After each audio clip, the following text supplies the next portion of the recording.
बलिदान देने वाले अग्निवीरों को शहीद का दर्जा देना जरूरी। पूर्व सैन्य अधिकारियों ने मोदी सरकार से की मांग। Retired lieutenant general HS. Panag ने अपने एक विचारोत्तेजक आलेख में कहा है कि वन रैंक वन पेंशन लागू होने के बाद पेंशन का बोझ घटाने और सेना की वर्तमान औसत आयु 32 साल से घटाकर 26 साल करने के लिए लाई गई अग्निवीर स्कीम में बदलाव की जरूरत है। सरकार के पास इसको लेकर 3 विकल्प है, जिसमें पहला भर्ती की पुरानी प्रक्रिया बहाल करना। पूर्व सैन्य अधिकारी इस बात को लेकर एकमत है कि अग्निवीरों की सेवा अवधि बढ़ानी चाहिए। अग्निवीर भर्ती योजना में बदलाव की उठ रही आवाजों के बीच कई वरिष्ठ सामरिक विशेषज्ञ पूर्व सैन्य अधिकारियों का मानना है कि सेना की दीर्घकालिक ऑपरेशनल क्षमताओं के साथ अग्निवीरों के हित के मद्देनजर इसकी समीक्षा की जानी चाहिए। अग्निवीर योजना को समाप्त करने और स्थायी सैनिकों की भर्ती की पुरानी व्यवस्था को बहाल करने पर भले ही अलग अलग तरह की राय है, मगर वरिष्ठ पूर्व सैनिक अधिकारी इस बात को लेकर एकमत है कि अग्निवीरों की सेवा अवधि बढ़ाई जानी चाहिए। इसके अलावा सैन्य ऑपरेशन के मोर्चे पर तैनाती के दौरान बलिदान देने वाले अग्निवीरों को स्थायी सैनिक के समान ही शहीद का दर्जा देते हुए सभी लाभ दिए जाने चाहिए। अग्निवीर भर्ती की समीक्षा को लेकर शुरू हुई बहस के संदर्भ में इस मुद्दे पर बातचीत करते हुए सामरिक विशेषज्ञ सेवानिवृत्त लेफ्टिनेंट जनरल सतीश दुआ ने कहा कि कोई नई चीज शुरू होती है तो एक समय के बाद इसकी समीक्षा करना सेना की प्रथा रही है। जहां तक अग्निवीर भर्ती की बात है तो इसके कुछ सकारात्मक तो कुछ नकारात्मक पहलू है। इसमें अच्छी बात यह है कि अग्निवीर का बैच जल्दी बदलने से आधुनिक तकनीक से लैस और अपडेट युवाओं के सेना में आने का सिलसिला जारी रहेगा, जिससे सेना की औसत उम्र प्रोफाइल युवा रहेगी। सेना का पेंशन बोझ कम होगा। नकारात्मक पहलू यह है कि 4 साल की नौकरी की अवधि काफी कम है।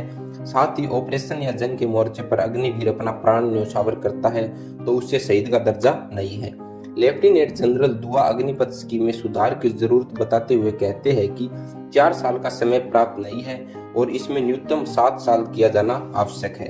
हर बैच के 25% अग्निवीरों को स्थायी सैनिक बनाने की सीमा भी कम है और यह 50 से 60% होनी चाहिए। ऐसा किया जाएगा तो फिर 12 से 15 साल बाद सेना में स्थायी सैनिक के अनुभव और संख्या पर किसी तरह का प्रतिकूल असर नहीं पड़ेगा।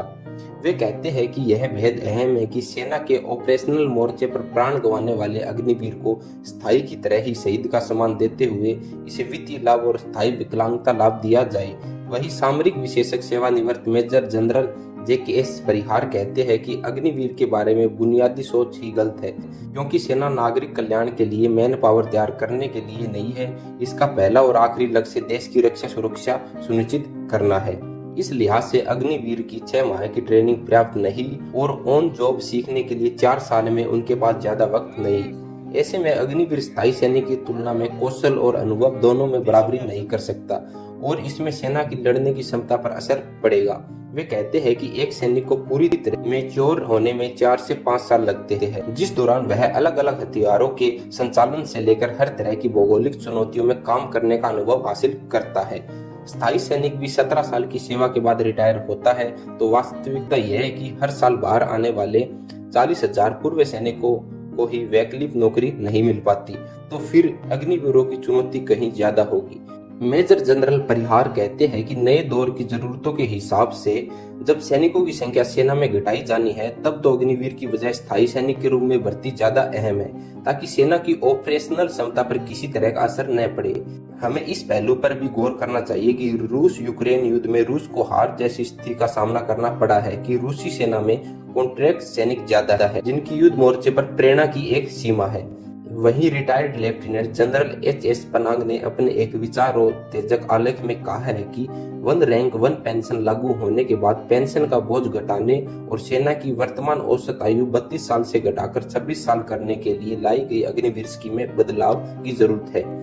सरकार के पास इसको लेकर 3 विकल्प है, जिसमें पहला भर्ती की पुरानी प्रक्रिया बहाल करना, दूसरा नई व्यवस्था जारी रखते हुए इसे आकर्षक बनाने के लिए विशेष कंट्रीब्यूटरी पेंशन स्कीम लागू कर इसमें सरकार का अंशदान सुनिश्चित करना, तीसरा अग्निवीर को बलिदान की स्थिति में सैनिक की तरह शहीद का दर्जा दिया जाए। तो दोस्तों, अग्निपथ स्कीम के ऊपर आपके क्या विचार है? आप क्या चाहते हैं? ये स्कीम चेंज होनी चाहिए या नहीं? हमें कमेंट करके जरूर बताएं और इस वीडियो को ज्यादा से ज्यादा शेयर करें। जय हिंद, जय भारत।